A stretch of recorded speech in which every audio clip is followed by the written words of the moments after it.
Johnny Diani play in a very famous Frankfurt jazz cellar, a duo with Peter Kowald.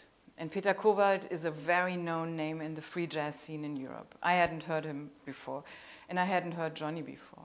But they did that duo with two double bass in the jazz cellar, and it just blew my mind. It blew me away.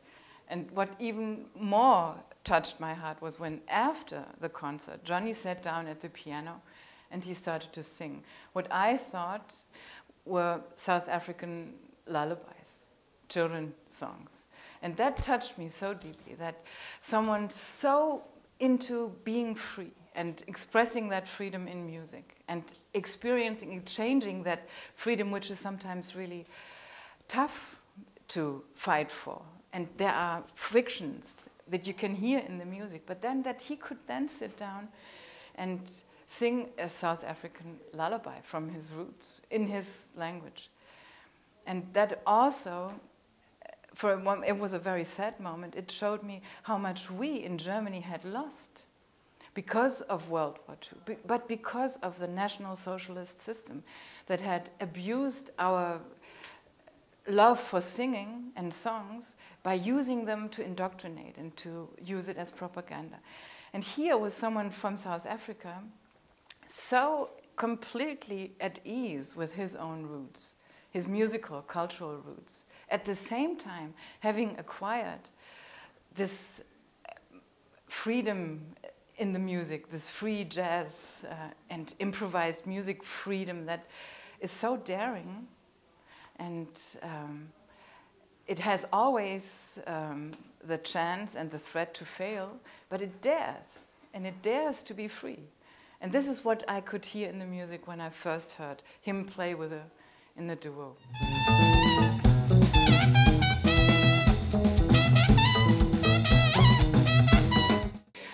I believe that Johnny Diani is an unsung hero. And you know why I think that? I think that because of yesterday. Because when we were in the workshop here in Duncan Village, and Kianitsi was introducing Johnny Diani as someone from their crowd, being from there, having lived there, having grown up there, I heard sometimes this, wow, wow.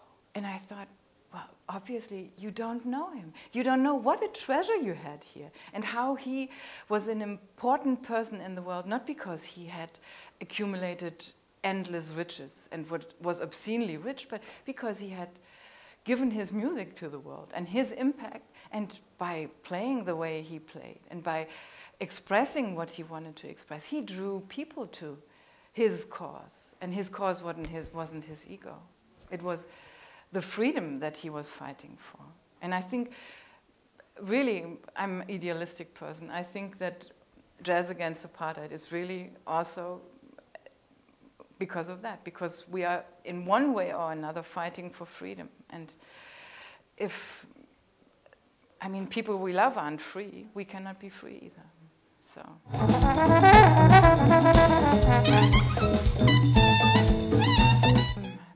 Jürgen Leinhus answered that question to me once, and he said, it's first of all because of the musical quality. It's what Johnny Diani wrote and how he composed, that was just phenomenal. But it's also because of the musicians he drew that were in his band originally, John Chikai, Harry Beckett.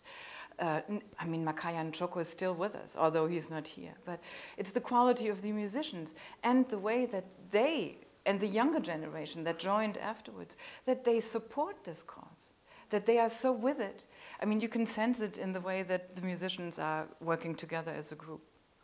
They have never started a quarrel. They have always gotten along very, very well. And it's because of the quality of the music and the quality of the musicians and the quality of, I think, the fight that they are fighting, that we are fighting for.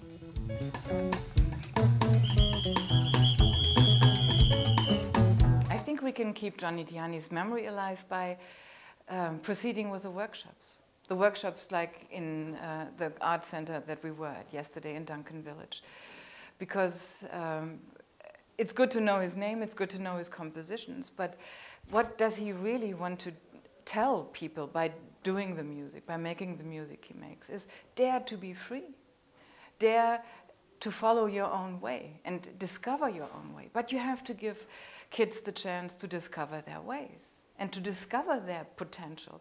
And Thomas Diani, his son, Johnny's son, he was saying that he thinks that the percussion element in South African music is somehow lost. And one idea was that we had afterwards was maybe percussion workshops are something that really should be done. And you can start percussion by using your body, anything that you want. You don't need really expensive equipment, but you can start from there and giving workshops in the venue that we were at yesterday and offering that not just as one highlight per year. That's not it, but it's offering that continuously. That, I think, I'm sure that Johnny Diani would love that. And that would be keeping his legacy alive.